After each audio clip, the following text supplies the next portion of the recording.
Hello everyone, welcome back to our channel. आज की इस वीडियो में हम ट्राउजर पैंट की कटिंग एंड स्टिचिंग करना सीखेंगे और साथ में इसकी हम बॉटम को डिजाइन भी करना सीखेंगे। इसकी बॉटम में हम बटरफ्लाई की डिजाइन बनाएंगे। तो देखिए, इसके लिए हमने ये फैब्रिक लिया है, हमने ये क्रेप का फैब्रिक लिया है। ये हमारी फैब्रिक 2 मीटर फैब्रिक है और आप अपनी पसंद की कोई भी फैब्रिक ले सकते हैं। तो यहाँ पे देखिए, चलिए इसकी कटिंग स्टार्ट करते हैं। तो यहाँ पे हमने फैब्रिक को ऐसे खोल लेनी है। तो देखिए, ये फैब्रिक हमारी 2 मीटर फैब्रिक है। 2 मीटर में आपकी ट्राउजर पैंट आराम से बन जाएगी। तो यहाँ पे देखिए, हमने फैब्रिक को डबल फोल्ड में रखनी है। तो यहाँ पे हमने फैब्रिक की लेंथ में इसे हमने डबल फोल्ड कर लिया है और इसकी मार्किंग करेंगे। तो यहाँ से हमने पहले बेल्ट के लिए 2 इंच पे मार्क करेंगे। यहाँ पे भी हमने 2 इंच पे मार्क करके लाइन को स्ट्रेट कर लेनी है। और अब हमने ट्राउजर की लेंथ लेनी है। तो ट्राउजर की रेडी लेंथ हमने 36 इंच पे रेडी करनी है। तो इस तरह से इसकी रेडी लेंथ हम 36 इंच पे ले लेंगे और इस तरह से लाइन स्ट्रेट कर लेंगे। और इसकी यहाँ पे हमने अपनी रेडी लेंथ लिया है और लाइन को स्ट्रेट कर लिया है। और यहाँ पे मार्जिन में जो हमने डिजाइन बनाएंगे अलग से, इसको मार्जिन हम अलग से लेंगे। तो यहाँ पे अपनी हिप की मार्किंग करेंगे। तो मैं यहाँ 40 हिप की बना रही हूँ। तो 40 को हम 4 से डिवाइड करें 10 इंच होगी और प्लस इसमें हम 4 इंच लूजिंग ऐड करेंगे क्योंकि हमने इसमें इलास्टिक डालनी है। और देखिए, इसमें हम अपनी आसन की मार्किंग भी 14 इंच पे ही करेंगे, हिप की 4 पार्ट प्लस 4 इंच लूजिंग। तो इस तरह से हमने यहाँ पे 14 इंच पे यानी कि 14 इंच पे मार्क कर लेंगे। इस तरह से आपकी ये ट्राउजर पैंट बहुत ही फिनिशिंग के साथ बनेगी। और यहाँ पे हमने क्रोच के लिए 2 इंच पे मार्क करनी है और इस तरह से राउंड में हमने क्रोच में शेप दे देनी है। तो इस तरह से हमने शेप दे दिया है। अब यहाँ से देखिए, इस तरह से हम इसको मेजर करेंगे यानी कि इसके सेंटर पॉइंट निकालेंगे। तो इस तरह से यहाँ से मार्क करने से हमारी 14 इंच है यानी कि 14 इंच है। तो इसको हम हाफ कर लेंगे यानी 7 इंच पे मार्क कर लेंगे और इस लाइन को हम बॉटम तक ड्रॉ कर लेंगे यानी कि स्ट्रेट कर लेंगे। और जो हमने 7 इंच पे यहाँ पे सेंटर पॉइंट निकाला है, तो 7 इंच की हाफ हम इस साइड से मार्क कर लेंगे और हाफ इस साइड से मार्क कर लेंगे यानी कि 3.5 इंच दोनों साइड से हम मार्क कर लेंगे। और इस तरह से हमने ये 3.5 इंच दोनों साइड से मार्क कर लिया है यानी कि 7 इंच का हाफ इधर से और हाफ इधर से। अब इस तरह से दोनों पॉइंट को हम जोड़ लेंगे।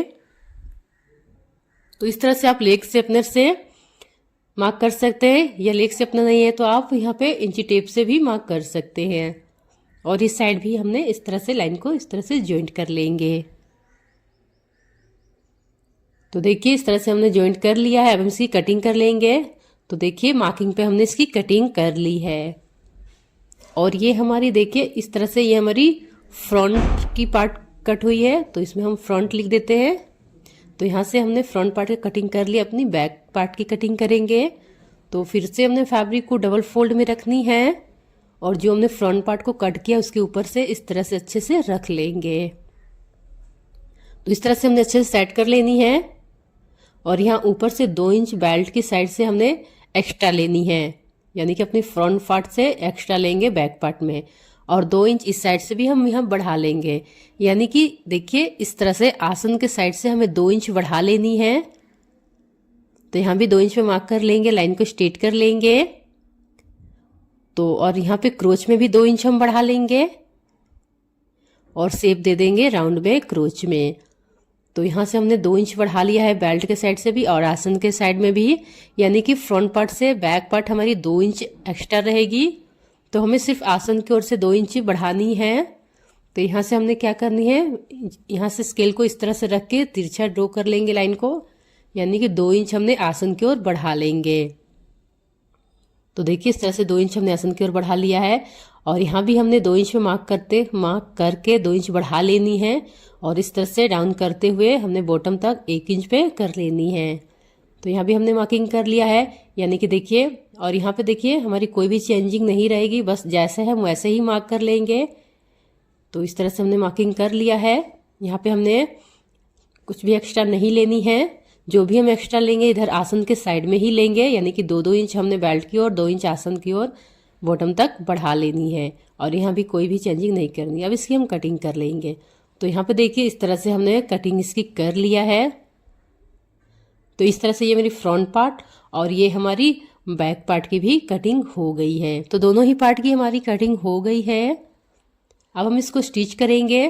तो देखिए दोनों सीधी साइड यहाँ पे हमने अंदर की ओर रखा है राइट साइड, और रोंग साइड हमने यहाँ पे ऊपर के साइड में, और इसके आसन में हमने स्टिच लगा लिया है। तो इस तरह से हमने रोंग साइड में रख के ही कपड़ा को कट किया है। तो हमने इस तरह से स्टिच लगा लिया है इसकी आसन में, और इस तरह से ओपन करके इस तरह सीधा रखेंगे। और यहाँ पे देखिए इस तरह से फ्रंट पार्ट को भी इसके ऊपर रखकर इसकी साइड में हम स्टिच लगा लेंगे। तो यहाँ पे देखिए इस तरह से इसकी साइड में स्टिच लगा लेंगे दोनों ही साइड में। तो दोनों ही साइड में हमने इस तरह से स्टिच लगा लिया है। देखिए दोनों ही साइड में हमने स्टिच लगा लिया है। अब यहाँ पे देखिए इस तरह से हम इसकी बॉटम में डिजाइन करेंगे। तो यहाँ पे देखिए यहाँ पे बॉटम को डिजाइन करने के लिए हमने यहाँ पे 2.5 इंच यहाँ पे इसकी चौड़ाई में पट्टी कट किया है, और इसमें हमने पेस्टिंग पेपर लगा लिया है। प्रेस के साथ हमने इसमें पेस्टिंग पेपर लगा लिया है। अब इस तरह से हमें इसे सेंटर निकालेंगे, और सेंटर के 1/2 इंच इस साइड से और 1/2 इंच इस साइड से मार्क कर लेंगे। और इस तरह से स्केल को तिरछा रखते हुए यहाँ देखिए इस तरह से हम इस लाइन को ऊपर तक मिला लेंगे। कुछ इस तरह से हम ये डिजाइन क्रिएट कर लेंगे। और यहाँ पे देखिए 1/2 इंच से भी थोड़ा कम यहाँ पे हम मार्जिन ले लेंगे, जो कि बॉटम के साथ हम इसको स्टिच करेंगे। तो इस साइड से भी हम मार्जिन ले लेते हैं। तो यहाँ पे देखिए इस तरह से हमने स्टिच लगानी है इसमें बॉटम के साथ में। तो अब हम अपने ट्राउजर को लेंगे और इस तरह से बॉटम में से स्टिच करेंगे। तो यहाँ पे देखिए इस तरह से जो हमने मार्किंग किया है बिल्कुल उसी पे हमने स्टिच लगानी है।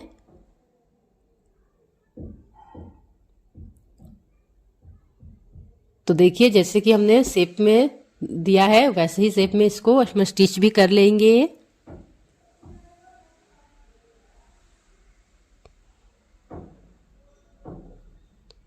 तो यहाँ पे देखिए इस तरह से हमने इसमें स्टिच लगा लेनी है। तो यहाँ पे हमारी इस तरह से स्टिच लग गई है जो हमने मार्किंग किया है, जो भी हमने शेप दिया है। और यहाँ पे जो एक्स्ट्रा है उसे हम कट कर लेंगे, और कट हमें ध्यान से लगानी है, हमारी सिलाई नहीं कटनी चाहिए। तो इस तरह से हम इसके बीच में इसको कट लगाकर जो एक्स्ट्रा फैब्रिक है उसे हम कट कर लेंगे। तो देखिए इस तरह से हमने एक्स्ट्रा फैब्रिक बीच में जो है था उसे हम कट कर लेंगे, और यहाँ भी एक बीच में ऊपर के साइड में इस तरह से छोटे छोटे कट्स लगा लेंगे, ताकि इसे पलटने में आसानी रहेगी। यानी जब इसे हमें राइट साइड में और टर्न करेंगे तो ये बहुत ही आसानी से पलट जाएगी। तो अब हम इसे राइट साइड की ओर टर्न करेंगे।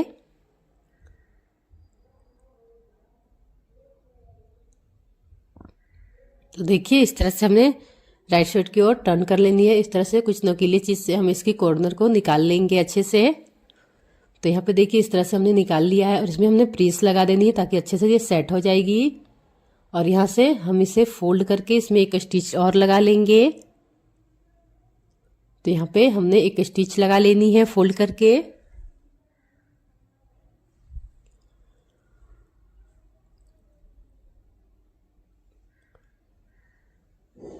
तो यहाँ पे देखिए हमने स्टिच लगा लिया है, और कुछ इस तरह से हमारी ये डिजाइन आएगी। और इसी डिजाइन पे हम अपने बटरफ्लाई को यहाँ पे डिजाइन करेंगे। तो यहाँ पे इस सेंटर में हम बनाएंगे। तो इसके पहले हम देखिए हमने इलास्टिक के लिए जो 2 इंच छोड़ा था उसे हम फोल्ड करके स्टिच कर लेते हैं। तो यहाँ से पूरी गोलाई में से 2 इंच स्टिच कर लेंगे फोल्ड करके, जिसमें कि हमने इलास्टिक डालनी है। तो इस तरह से फोल्ड कर लिया, थोड़ी सी जगह हमने यहाँ छोड़ दिया इलास्टिक को डालने के लिए। तो यहाँ पे देखिए जितने भी आपकी कमर है उससे 3 से 4 इंच इलास्टिक कम लेनी है। हमारी कमर 32 है तो हमने 28 इंच का ये इलास्टिक लिया है, और इस तरह से जो हमने जगह छोड़ा है उसमें हमने इलास्टिक को डाल लेंगे। तो ये बहुत ईजिली इंसर्ट हो जाती है। तो इस तरह से देखिए इलास्टिक को हमें डाल लेनी है, और यहाँ से इसको स्टिच कर लेनी है इलास्टिक को, और इसके ऊपर भी हमने टॉप स्टिच लगा लेनी है। तो यहाँ पे देखिए हमने टॉप स्टिच भी लगा लिया है।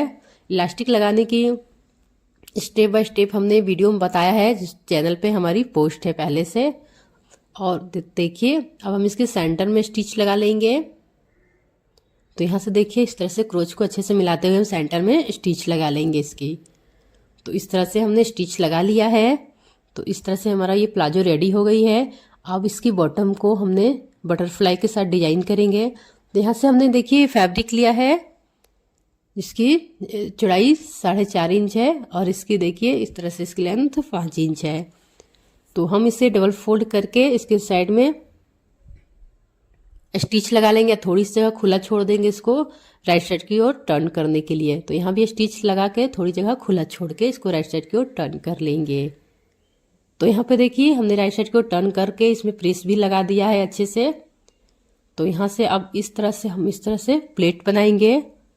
तो इस तरह से 3 प्लेट ऐसे करके इसको बीच में यहाँ सेंटर पे बिल्कुल बीच में यहाँ से हमने देखिए बटरफ्लाई के शेप में हमने बना लिया है। और यहाँ पे नीडल और थ्रेड के हेल्प से हम इसको स्टिच कर लेंगे, यानी कि इसके सेंटर को अच्छे से पैक कर लेंगे ताकि ये बटरफ्लाई के शेप में डिजाइन बन जाए।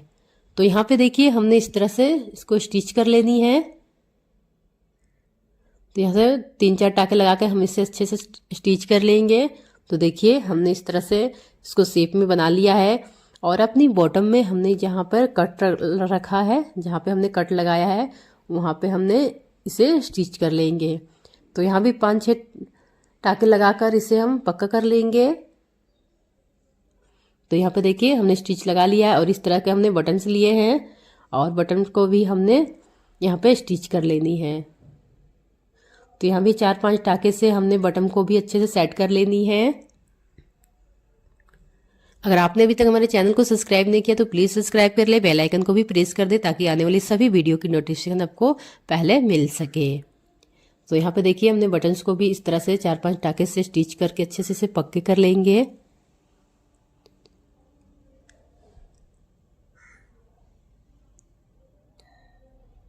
तो देखिए इस तरह से हमने इसे अच्छे से स्टिच करके इस तरह से धागे को कट कर लेनी है। और दोनों ही हमने बॉटम को इसी तरह से रेडी कर लिया है।